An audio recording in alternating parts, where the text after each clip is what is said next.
My name is Audrey Mitchell, and I'm 32 years old. I thought I had found true love with James, the man who promised to stand by me for the rest of our lives. Instead, I found him in bed with Charlotte, my maid of honor and best friend of 20 years, on what should have been our wedding day. The betrayal crushed me. But one phone call changed everything, not just for me but for both of them too. Before I dive into the most devastating day of my life, drop a comment letting me know where you're watching from. And don't forget to subscribe if you want to hear more stories about triumph over betrayal.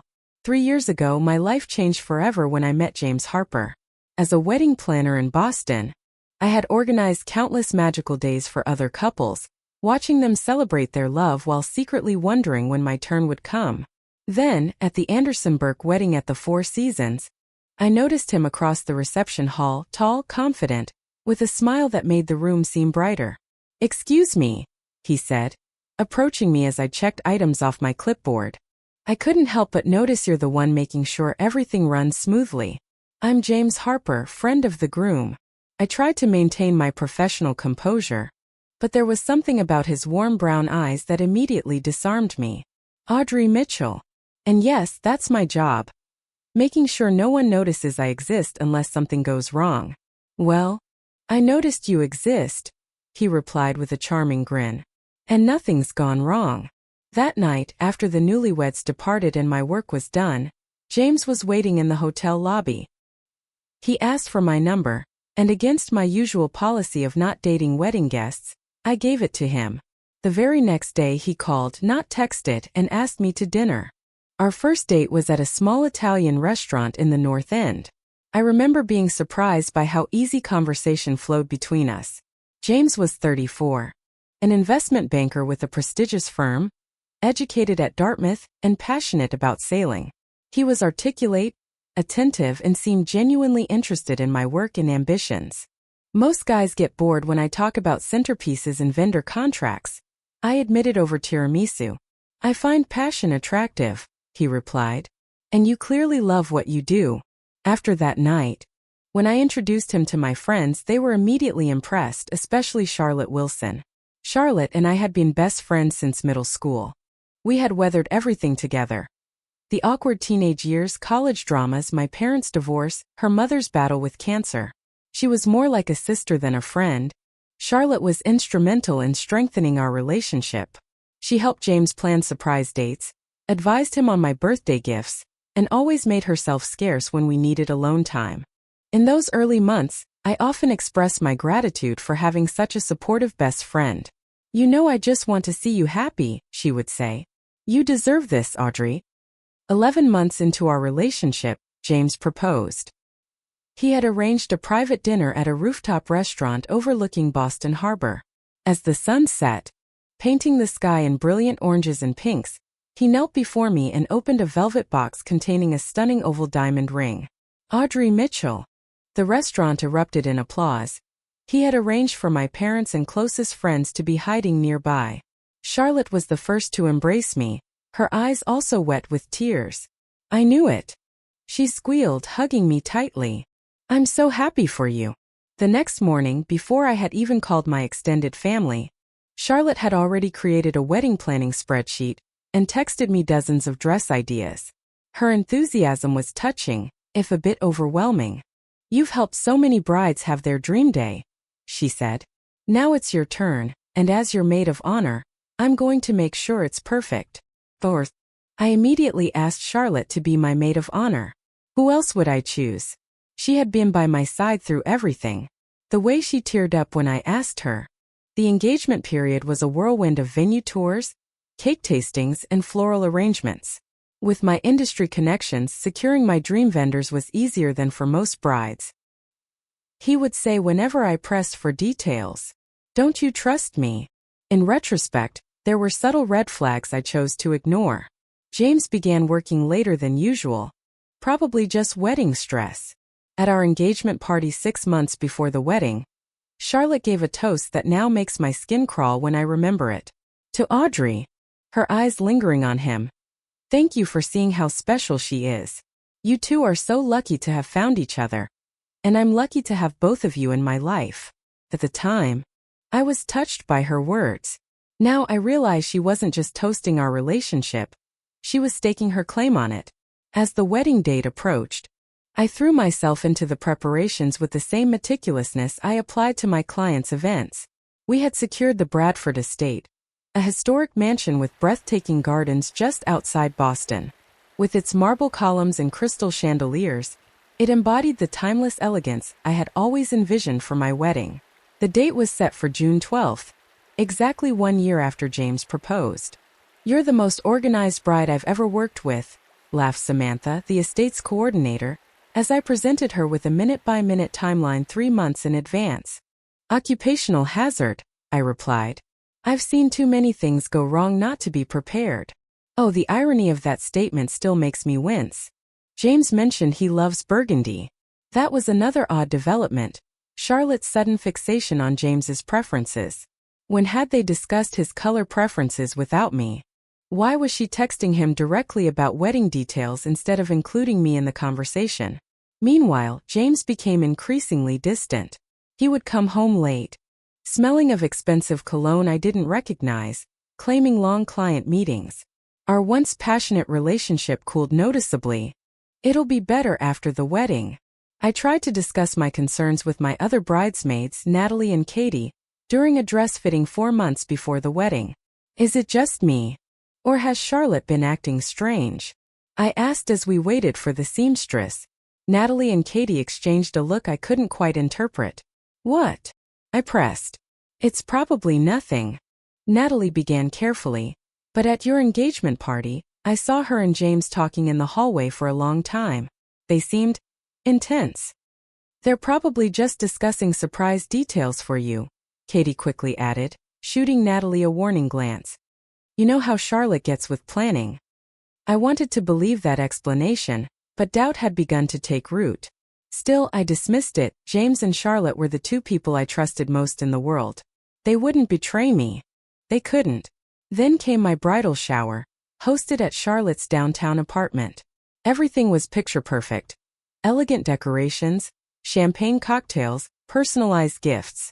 Everything except Charlotte herself, who arrived 20 minutes late wearing a white dress so tight and revealing that several guests mistook her for the bride.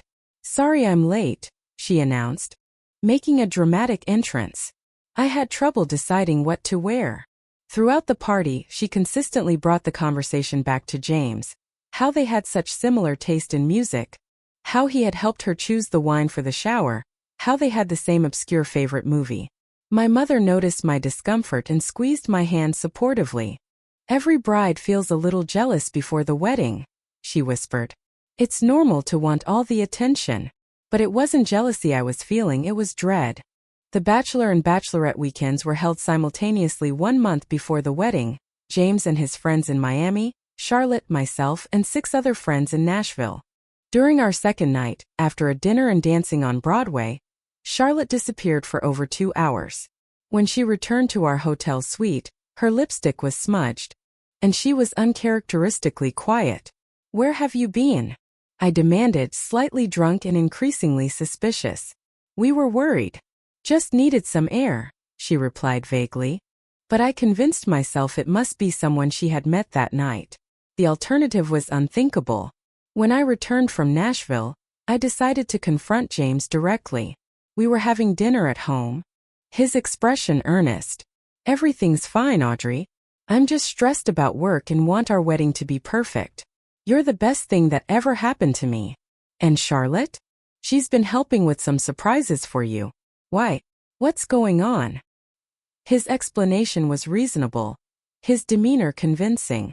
I pushed my suspicions aside once more, blaming pre-wedding anxiety for my paranoia.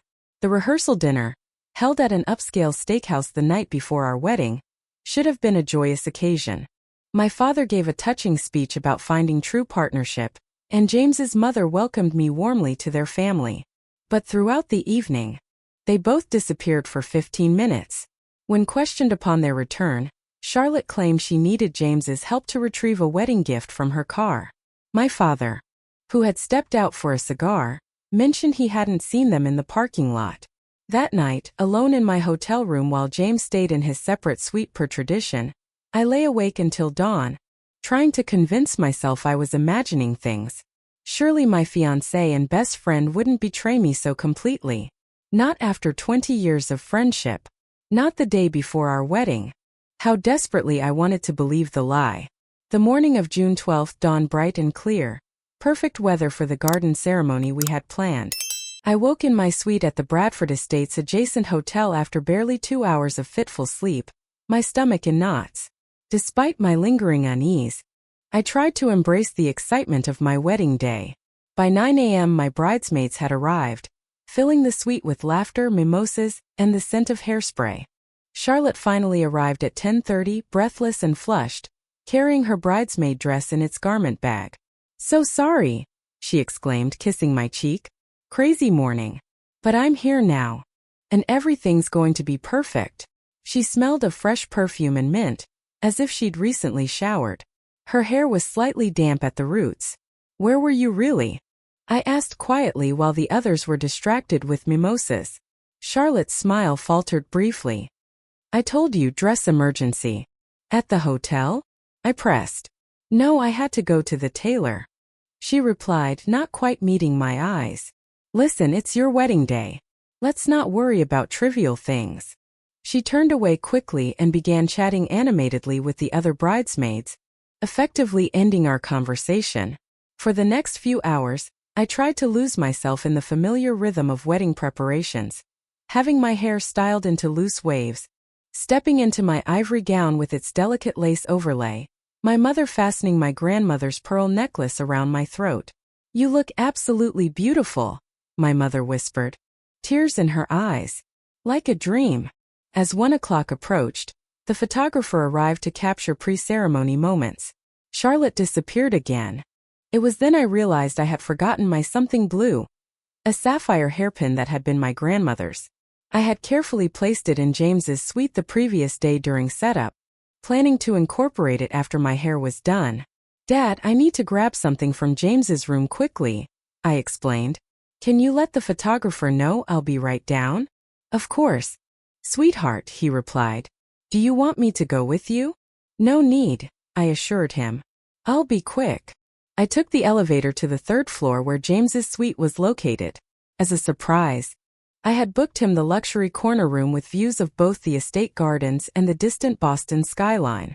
Thinking perhaps James was getting ready, what I saw froze me in place, the blood draining from my face, my heart seemingly stopping mid-beat.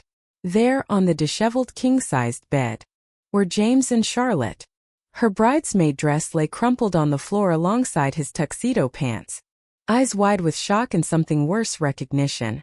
This wasn't a momentary lapse in judgment. Their expressions betrayed the truth immediately. This had been happening for some time. "Audrey." James scrambled to cover himself with the sheet. "This isn't." "Don't you dare," I whispered, my voice unnaturally calm despite the hurricane raging inside me. "Don't you dare say this isn't what it looks like." Charlotte was frantically pulling the comforter around her naked body, her perfectly styled hair now in disarray. "Audrey, please. It just happened, we didn't mean." "It just happened?" I repeated, my voice rising. "In your bridesmaid dress? On our wedding day?" James was now pulling on his boxers, his face ashen. "Audrey, baby. Please. We can talk about this.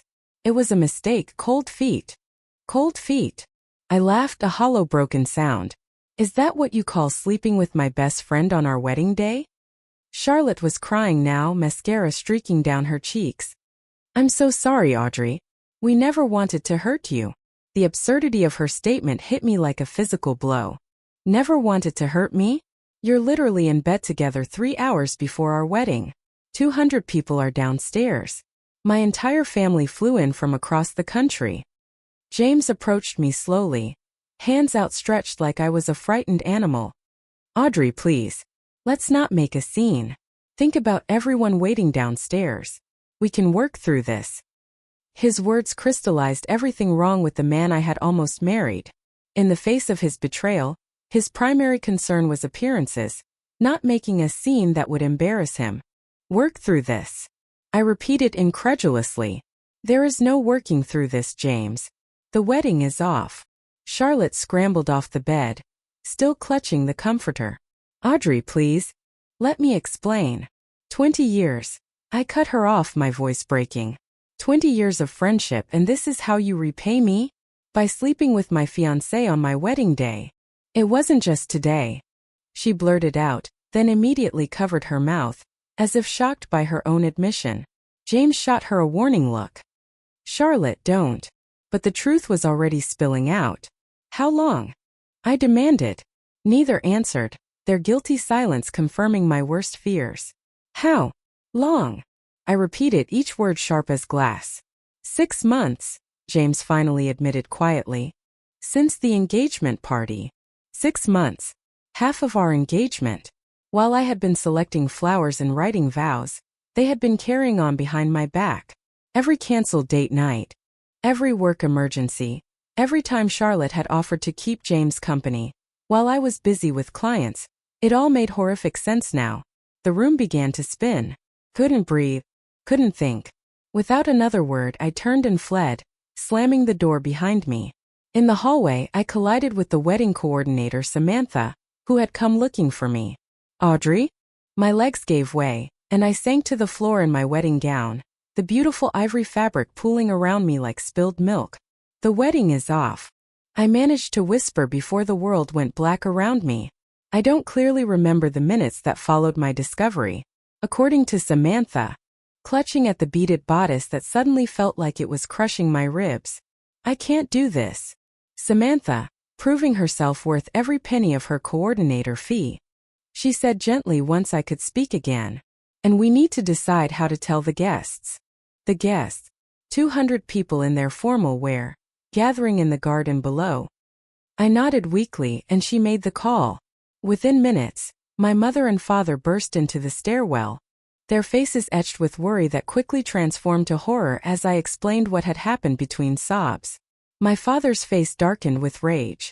I'll kill him, he growled, already turning toward the door. I'll throw him out the damn window. Dad, no, I grabbed his arm. Please. It won't help. My mother, always the practical one even in crisis, was already making calls. I'm canceling the string quartet. Yes, family emergency. No, we won't need the cake delivered after all. The next few hours passed in a blur of painful conversations and logistical nightmares. Samantha and the hotel manager announced to the assembled guests that the wedding was canceled due to unforeseen circumstances. My parents' friends took charge of directing out-of-town relatives to an impromptu gathering at a nearby restaurant, sparing them the humiliation of learning the sordid details immediately. She kept saying, Charlotte won't tell me anything, she's just crying hysterically. By evening, the dreadful news had spread through our social circle, where I sat still wearing my wedding dress, unable to summon the energy to change.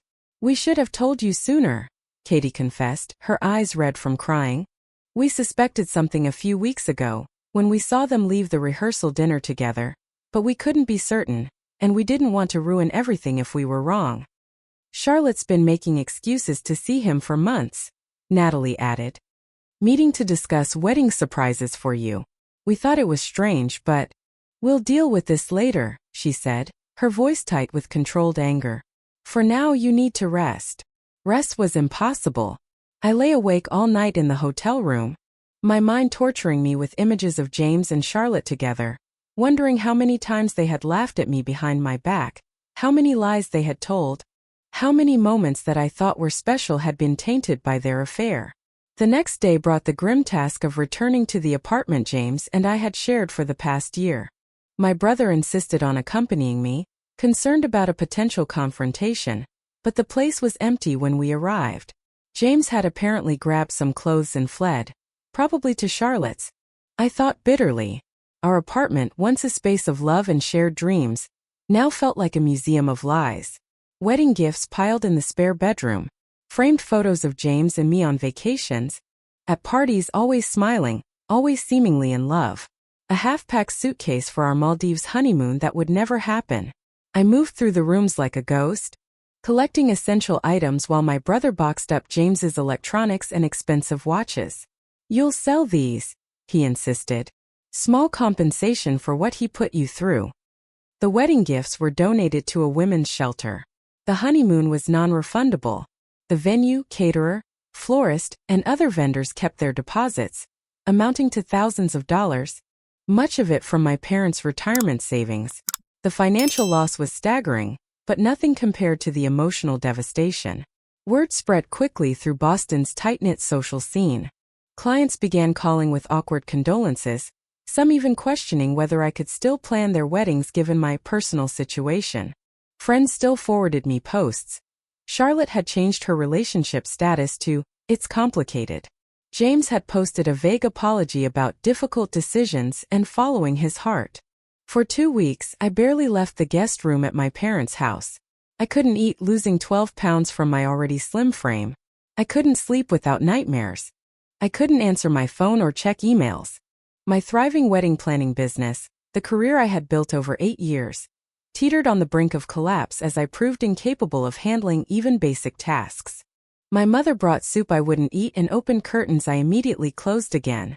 My father awkwardly patted my shoulder, at a loss for how to comfort his broken daughter. Rock bottom came exactly 17 days after the wedding. While forcing myself to clean the guest room, I found something that had fallen between the couch cushions, a small diamond earring I immediately recognized as Charlotte's.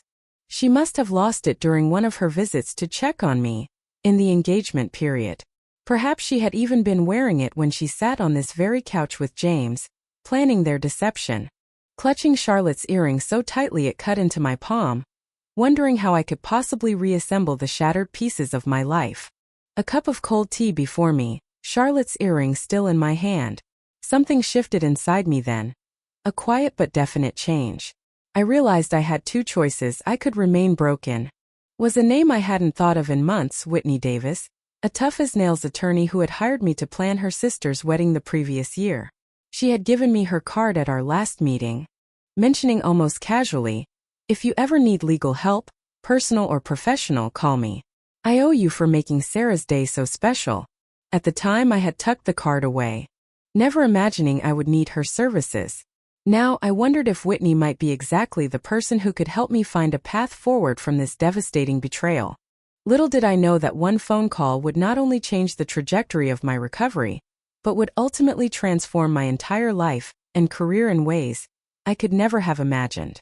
The business card was slightly bent from being stored in my wallet for months. Whitney Davis, attorney at law, with her office address in downtown Boston, and a direct mobile number handwritten on the back. "Call anytime," she had said, pressing the card into my hand after her sister's perfect wedding day. It was barely 7 in the morning when I dialed her number, expecting to leave a voicemail. To my surprise, she answered on the 3rd ring. "Whitney Davis," she said, her voice clear and professional despite the early hour. "Whitney, this is Audrey Mitchell," I began hesitantly. "I planned your sister Sarah's wedding last year. I'm sorry to call so early. And now I'm dealing with, well, everything." There was a brief silence before Whitney responded, her voice now carrying a steel edge. "I'm so sorry that happened to you, Audrey. That's absolutely awful. Tell me everything." For the next 20 minutes, I poured out the whole sordid story, the discovery, the canceled wedding, the financial losses, the impact on my business, and my complete uncertainty about how to move forward. Whitney listened without interruption, occasionally asking clarifying questions in a calm, measured tone that somehow made the chaotic mess of my situation feel manageable. "First of all," she said when I finally fell silent, "I want you to know that what happened to you is not your fault. James and Charlotte made deliberate choices that caused you harm, emotional, reputational, and financial harm. Have you checked your joint accounts? Credit cards? Any shared assets?" I hadn't even thought to look.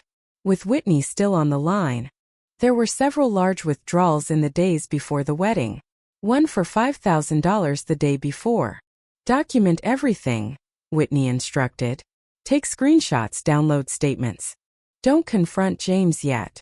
She then asked about wedding expenses, who had paid for what, and whether any agreements had been made about reimbursement in case of cancellation. As we talked, I began to see my situation through a different lens, not just as a personal tragedy, but as a legal and financial matter that could be addressed systematically. "Here's what I propose," Whitney said after gathering all the relevant information. "We need a 3-pronged approach. First, Betrayal trauma is real, she said firmly. You've experienced a significant shock, not just emotionally but to your very sense of reality and trust. I have a colleague, Dr. Larson. No one had suggested therapy yet. They'd all been too busy offering wine and ice cream as supposed cures for heartbreak. I think I need all the help I can get, I admitted. Good. I'll set up an introduction, Whitney said. Now, about those withdrawals from your joint account. Do you have any idea what James might have spent that money on? I thought of Charlotte's new designer handbag she'd been flaunting at the rehearsal dinner, claiming it was a sample from her retail job. I thought of the expensive watch James had suddenly started wearing 2 months ago, insisting it was just a knockoff. I think he's been buying gifts for Charlotte with our money, I said. Misuse of joint funds for an affair partner can be clearly demonstrated as financial misconduct. We spoke for over an hour, developing an initial action plan. By the time we ended the call, I had a list of tasks: financial documentation to gather, emails to send to vendors requesting final invoices, a consultation scheduled with Dr. Larson, and a meeting set with Whitney for the following day. As we were about to hang up, Whitney hesitated. Audrey, there's something else I want to tell you, she said, her professional tone softening slightly. 5 years ago, my fiancé left me for my cousin 2 months before our wedding. Not exactly the same situation, but I understand the special kind of hell you're going through. Her admission stunned me. Whitney Davis, with her polished appearance and confident demeanor, had experienced her own betrayal trauma. Yet here she was, successful and strong, helping others through similar crises. How did you get through it? I asked, desperate for a roadmap out of my current darkness. One day at a time. With the right support system and by channeling my anger into productive action instead of self-destruction, she replied. And Audrey? Doesn't feel like it now. But there will come a day when you'll be grateful this happened before you married him rather than after. After ending the call, I sat at the kitchen table, staring at the notes I'd taken. For the first time since discovering James and Charlotte, I felt something other than despair. A tiny spark of determination, perhaps even hope. Whitney had given me something my well-meaning friends and family couldn't. A concrete plan of action and living proof that it was possible to rebuild after such devastating betrayal. That afternoon, I showered for the first time in days, put on clean clothes and ventured into my home office. I opened my laptop and began gathering the financial documentation Whitney had requested. Each statement I downloaded, each screenshot I saved felt like a small act of reclaiming control over my life. When my mother looked in on me, instead of seeing it as a symbol of my devastation, I recognized it as evidence, one small piece in the case I was building not just against James and Charlotte, but for myself and my future. The phone call to Whitney hadn't just connected me with legal representation. It had reminded me that I wasn't the first person to experience such betrayal and wouldn't be the last. That first phone call marked the moment I stopped being merely a victim and began the journey toward becoming a survivor, and eventually much more than that. My first session with Dr. is different from other forms of emotional injury. It fundamentally shakes your ability to trust your own perceptions and judgment. You're not just grieving a relationship.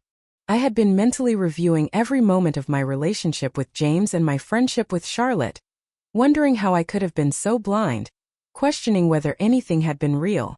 The most important thing to understand, Dr. Larson continued, is that their betrayal reflects on their character, not yours. Your capacity to trust isn't a weakness. It's a strength they exploited. This perspective shift was the first breakthrough in my healing journey. Rather than berating myself for missing the signs, I began to recognize that James and Charlotte had deliberately concealed their affair through calculated deception. My trust hadn't been naive. Their betrayal had been expertly orchestrated. Meanwhile, Whitney was moving forward with legal proceedings against James. Our first step was documenting the misappropriated funds from our joint account. Over the past 6 months, based on the timing and nature of these transactions, Whitney explained during our second meeting, we have a strong case for financial restitution. We prepared a demand letter outlining these financial discrepancies and requesting repayment. James's initial response came through a hastily retained attorney. She provided bank statements showing that household expenses had been paid from a separate account, along with photographic evidence of Charlotte, wearing jewelry that matched specific purchase dates and amounts from our joint account. They're panicking.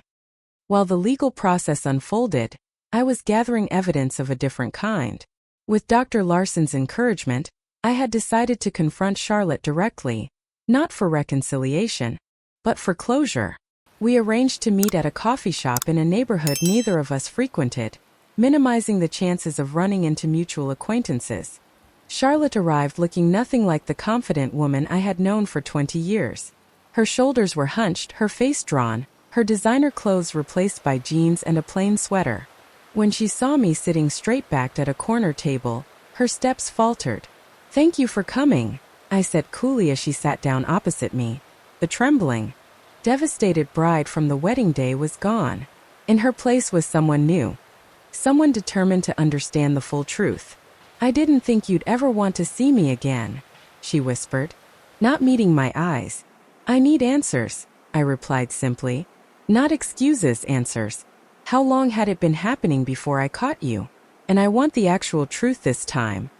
Charlotte's confession spilled out haltingly, each word another blow to my memories of our friendship. The affair had indeed begun at our engagement party.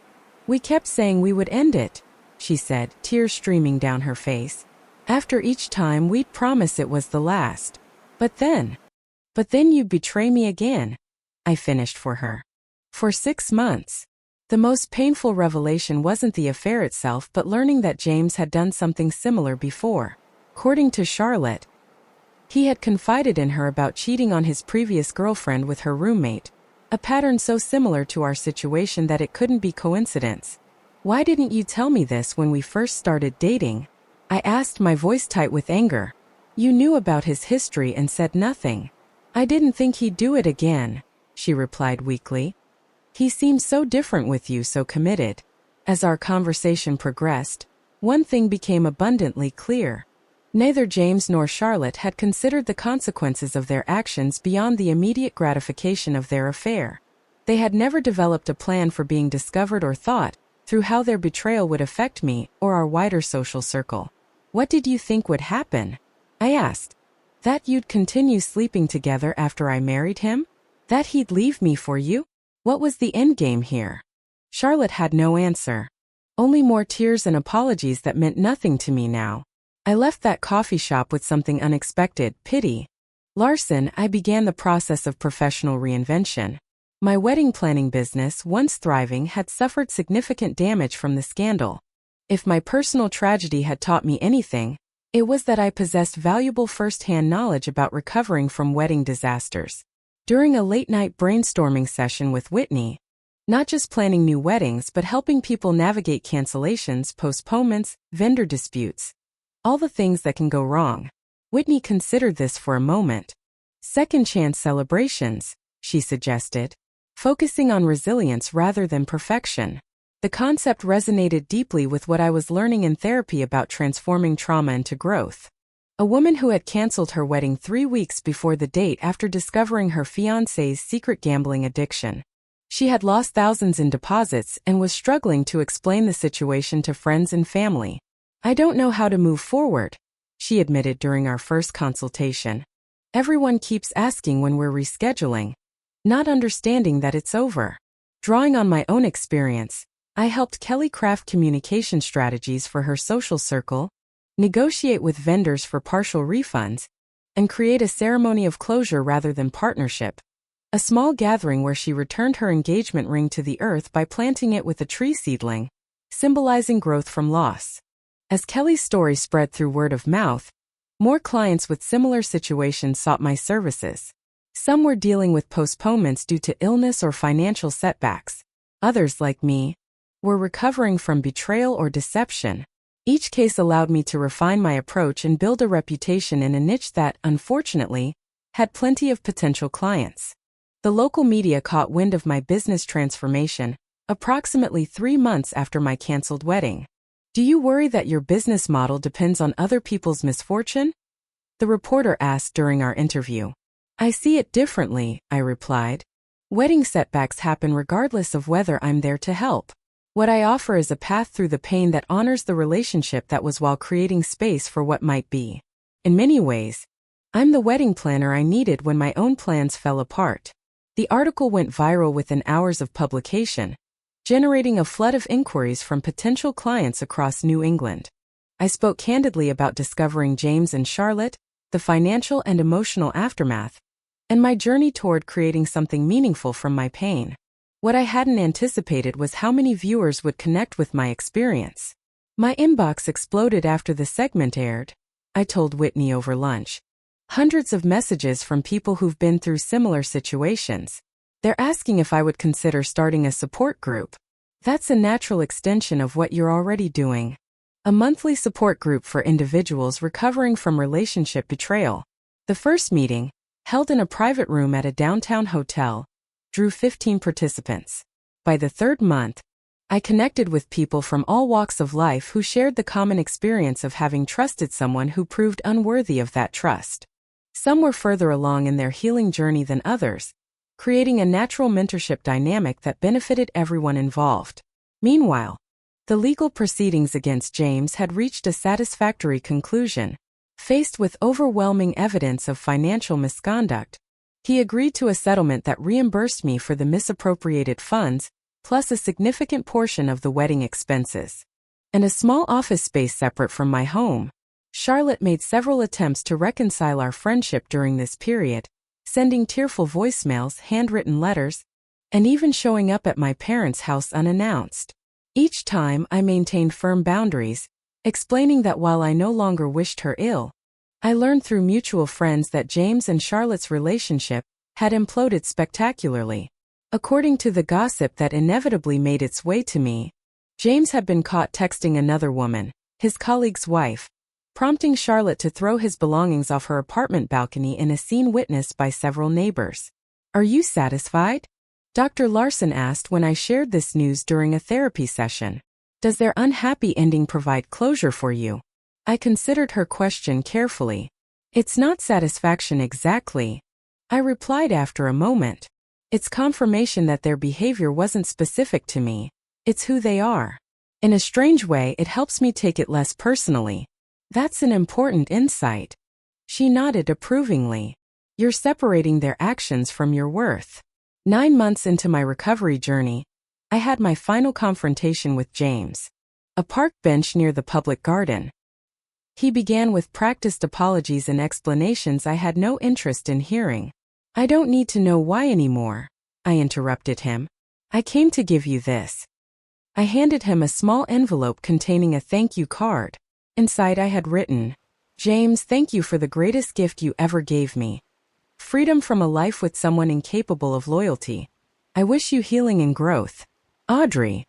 He stared at the card, then at me, clearly taken aback by my composure and the genuine sentiment behind my words. "You're thanking me?" he asked incredulously. "My business has tripled in revenue since our non-wedding," I told him. "I've helped dozens of people transform their pain into purpose.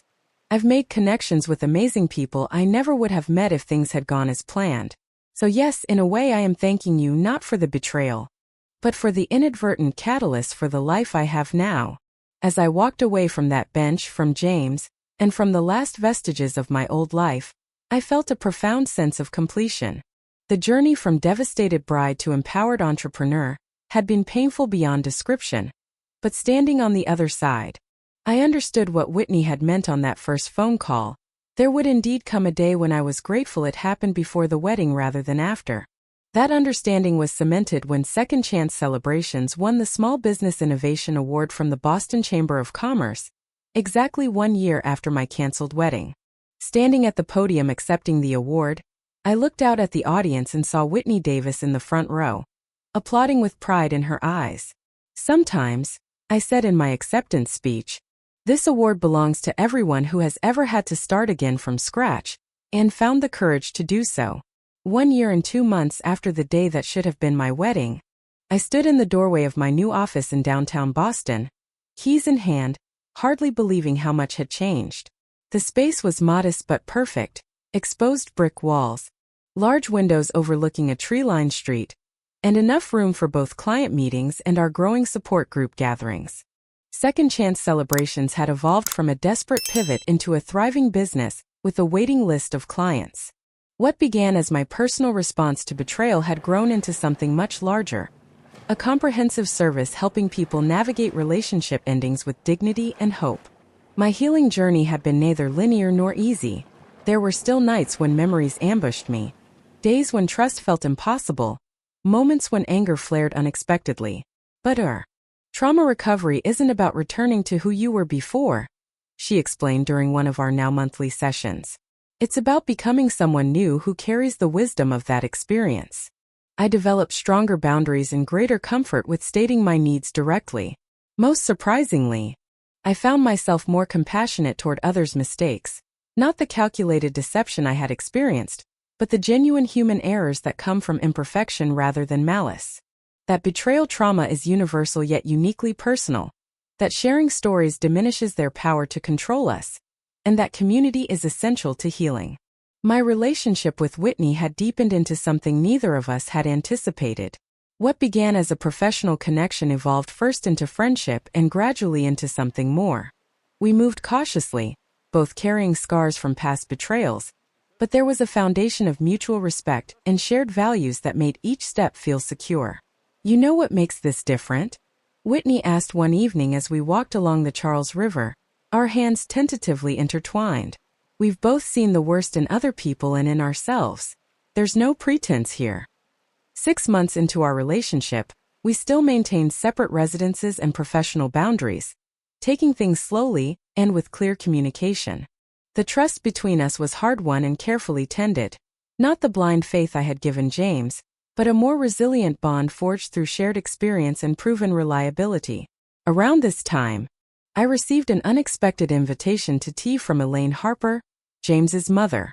Against Whitney's legal advice but with Dr. Larson's encouragement, I agreed to meet her at a small cafe in Beacon Hill.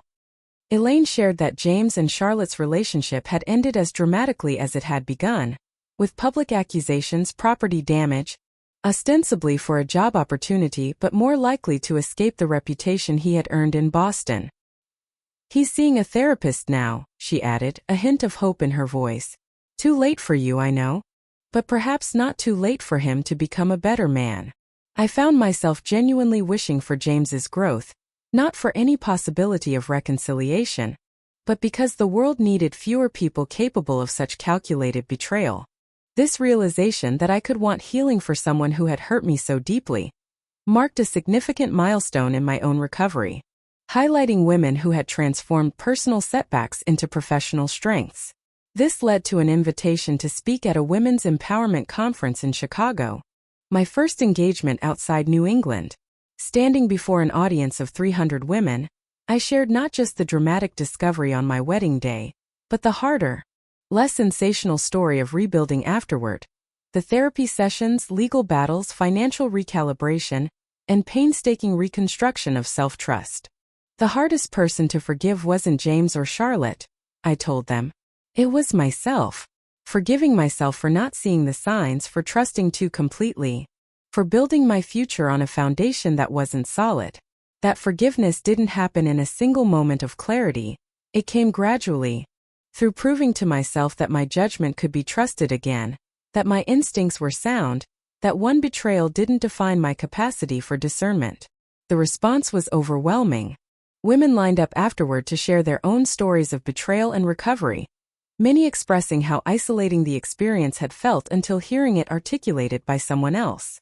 I returned to Boston with a notebook full of contact information and the seed of an idea for a book that would compile these stories of resilience. With the settlement money from James fully invested in my business and my client list growing steadily, I made the decision to purchase a small townhouse in Jamaica Plain. My first home owned entirely in my name. The day I signed the mortgage papers, Whitney brought champagne to celebrate. To new beginnings, she toasted, her eyes reflecting the pride I felt but struggled to express. To solid foundations, I countered, thinking of how differently I approached major decisions now, with thorough research, clear-eyed assessment, and confidence in my own judgment. The home became a physical manifestation of my healing. Spaces designed for comfort rather than impression, art chosen for personal meaning rather than decorative coordination, and a spare bedroom converted into a home office where I could work on the book project that increasingly called to me. As the second anniversary of my cancelled wedding approached, I felt a surprising absence of dread. The date had lost its power to devastate me, becoming instead a marker of how far I had traveled from that moment of discovery. To acknowledge this milestone, a recently betrayed woman whose fiancé had called off their wedding just 2 weeks before the date. She sat silently through most of the meeting, her expression a familiar mixture of shock and despair that transported me back to my own darkest days. Afterward, as other members chatted over coffee, I sat beside her. "It won't always feel this way," I said gently. "I know that sounds impossible right now, but there will come a time when this experience is a chapter in your story, not the whole book." "How did you do it?" she asked, her voice barely audible. "How did you stop feeling so worthless?" "I rebuilt my sense of worth through actions I could be proud of," I explained. "Each client I helped, each speaking engagement where my story resonated with someone else, each day I honored my own boundaries. These became evidence that contradicted the story of worthlessness my betrayal had written." As I spoke with Lucia, guiding her toward resources that had helped me and suggesting practical next steps, I recognized how profoundly my relationship with my own trauma had evolved. This, perhaps, was the most unexpected lesson of my journey, that our deepest wounds, when properly tended, can become our greatest sources of connection. The betrayal that had isolated me ultimately created pathways to more authentic relationships, built on shared vulnerability, rather than perfect appearances. 2 years after discovering James and Charlotte together, I stood in my new home, surrounded by evidence of a life rebuilt with intention rather than assumption. My business was thriving. My book project was under contract with a respected publisher, and my relationship with Whitney continued to deepen with healthy caution and clear communication. The wedding dress I had never worn still hung in my parents' guest closet, a reminder of plans that had rightfully collapsed. Someday, but as a tangible reminder that sometimes the universe conspires to save us from what we think we want. Had I married James that June day, I would never have discovered his true nature until much more damage had been done. Perhaps after combining all our finances, perhaps after having children, perhaps after decades of invisible betrayals. As painful as the discovery was, its timing was ultimately a mercy. This perspective doesn't romanticize betrayal or minimize its devastating impact. The trauma was real, the pain excruciating, the recovery arduous. But standing on the other side, I can now recognize that sometimes the worst moments of our lives create unexpected openings for something better than what we had originally planned. For those of you watching who have experienced similar betrayals, I want you to know that your story doesn't end at the moment of discovery. The shock, pain, and humiliation are real, but they are not the conclusion. The journey from betrayal to breakthrough is uniquely yours, but you don't have to walk it alone. Share your story, seek support, and remember that healing happens one small choice at a time. Have you experienced betrayal in your life? How did you find your way forward? Drop a comment below sharing what helped you most in your healing journey. If you found this story helpful, please hit the like button and subscribe to hear more stories of resilience and transformation. And if you know someone who might need to hear this message, share this video with them. Sometimes knowing others have walked this path before can be the first step toward healing. Thank you for listening to my story, and remember,